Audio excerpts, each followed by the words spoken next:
आदर योग्य मातृशक्ति, आत्मीय बंधुओं, गुरु सत्ता, परम पूज्य गुरुदेव एवं वंदनीय माता जी के सूक्ष्म संरक्षण में आज हम आत्मिक विकास का राजमार्ग का 10वां एपिसोड लेकर आपके सामने उपस्थित हुए हैं। और हम सब मिलकर पहले गायत्री मंत्र का उच्चारण करते हैं। ओम भूर्भुवः स्वः तत्सवितुर्वरेण्यं भर्गो देवस्य धीमहि धियो यो नः प्रचोदयात्। सभी आत्मीय जनों को सादर प्रणाम। मित्रों, अब तक हम आत्मिक विकास के राजमार्ग के पथ पर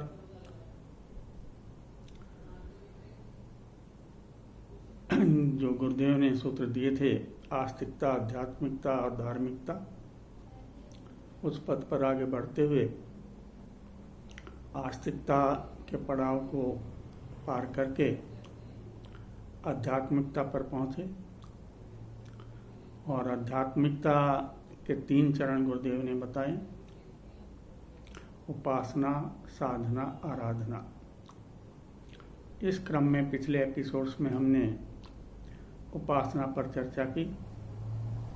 उपासना के बाद इस क्रम में दूसरा नंबर आता है साधना का।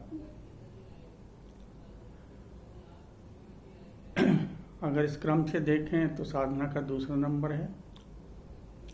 वैसे अगर देखा जाए तो उपासना से भी पहले साधना की आवश्यकता पड़ती है, क्योंकि बिना अपने आप को साधे उपासना होना भी संभव नहीं है।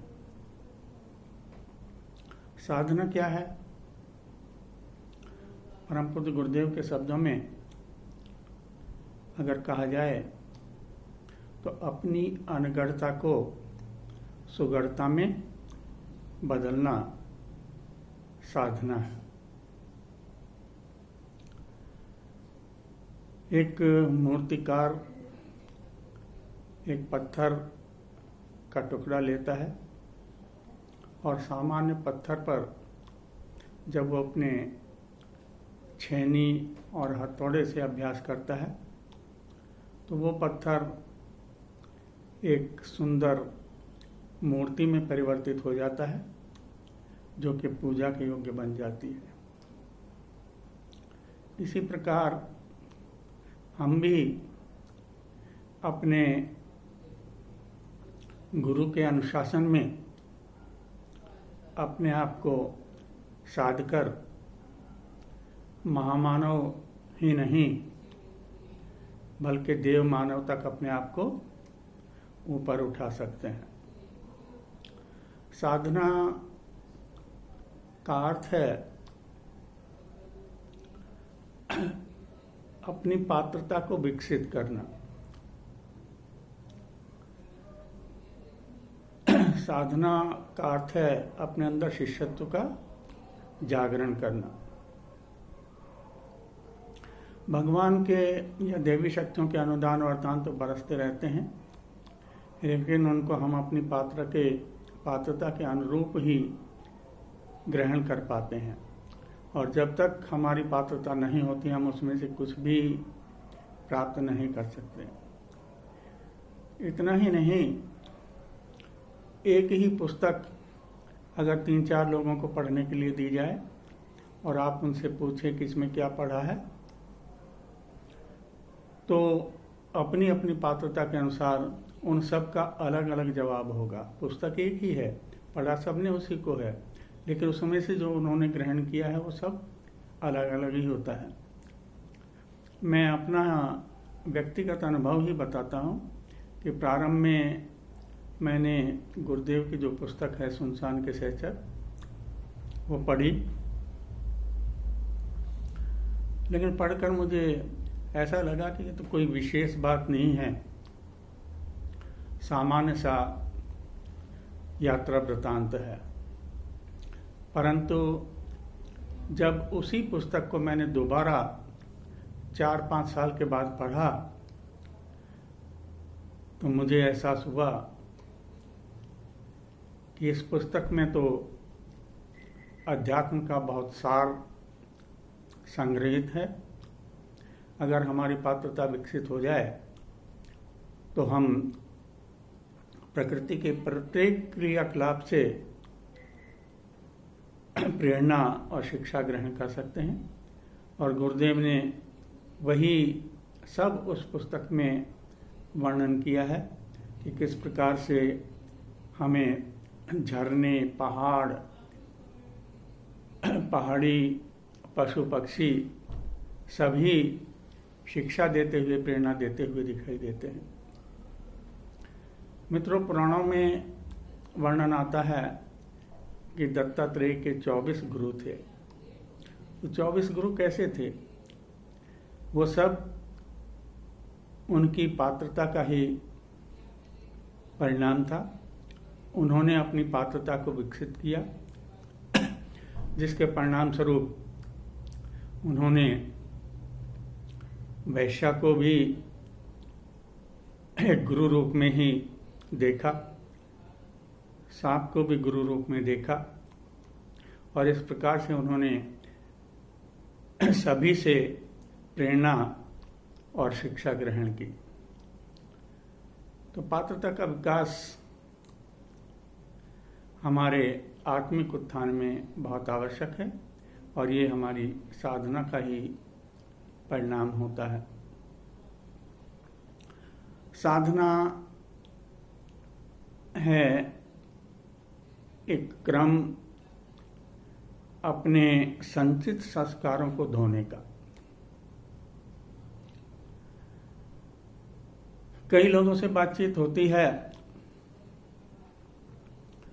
तो कहते हैं कि बिना भगवान की इच्छा के पत्ता भी नहीं हिलता। जब भगवान चाहेंगे तब हम अध्यात्म से जुड़ जाएंगे। मित्रों, ये एक बहुत गलत धारणा है। भगवान ने गीता में बड़ा स्पष्ट कहा है, कर्मण्येवाधिकारस्ते। आपका कर्मों पर अधिकार है, ये ठीक है, फल पर नहीं है, लेकिन कर्म करने के लिए आप स्वतंत्र हैं। लेकिन इसमें जो मुख्य बाधा है वो भगवान नहीं, भगवान की इच्छा नहीं, बल्कि हमारे संचित संस्कार हैं। आपने महाभारत का प्रसंग सुना होगा, जिसमें जब भगवान कृष्ण दुर्योधन को धर्म उपदेश देते हैं तो दुर्योधन कहता है कि मैं धर्म को जानता हूं, लेकिन उसमें मेरी प्रवृत्ति नहीं है।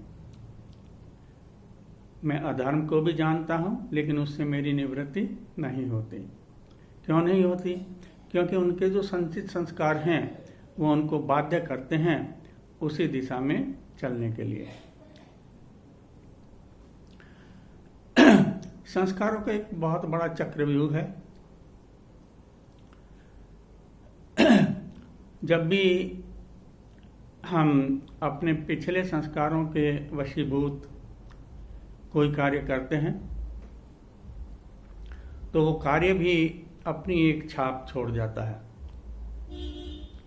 हमारे चित्त के ऊपर, और दोबारा से हमें जो कि वो छाप छोड़ी है वो दोबारा से हमें उसी तरह के कार्य करने के लिए प्रेरित करती है। फिर दोबारा से हम उसी तरह के काम करते हैं, उससे और संस्कार गाढ़ा होता है, और उसी चक्रव्यूह में हम फंसे हुए उसी दिशा में बढ़ते हुए चले जाते हैं। साधना वास्तव में इस चक्रव्यूह को तोड़कर बाहर निकलने का साहस है, पुरुषार्थ है, और इसी को तप भी कहा जाता है। हम चिंतन मनन से, अपने विवेक से ये निर्णय लेने के लिए स्वतंत्र हैं कि हमारे लिए कौन काम हमारे उत्थान में सहायक है और कौन काम हमारे पतन का कारण बन सकता है। इस विवेक के आधार पर हम अपने आप को अग्रसर करें, ये साधना का एक बहुत बड़ा उद्देश्य होता है। चक्र जब परिवर्तित होता है तो हमने आज कोई अच्छा काम किया, उसका हमारे चित्त पर प्रभाव पड़ा, छाप पड़ी, दोबारा से उसकी वजह से हमें फिर प्रेरणा मिलती है उसी अच्छाई की तरफ बढ़ने की। और एक बार हम जब शुरू हो जाते हैं तो वो क्रम हमारा प्रारंभ हो जाता है और हमारे जो पिछले संस्कार हैं वो धीरे धीरे समाप्त होने लगते हैं। इस क्रम पर बढ़ने के लिए सबसे जो अहम चीज़ है जिसकी आवश्यकता है वो हमारी दृढ़ इच्छा शक्ति, हमारा संकल्प बल है। इस संकल्प बल के आधार पर ही हम इस संस्कारों के चक्रव्यूह से बाहर निकल सकते हैं। आज की एपिसोड में इतना ही। आप सभी को सादर प्रणाम। अगले एपिसोड में फिर मिलेंगे, लेकिन फिर आपसे एक बार प्रार्थना करते हैं कि इसको आप सब्सक्राइब करें, जिससे आपको सभी एपिसोड सही समय पर मिलते रहें। आप सभी का बहुत बहुत धन्यवाद।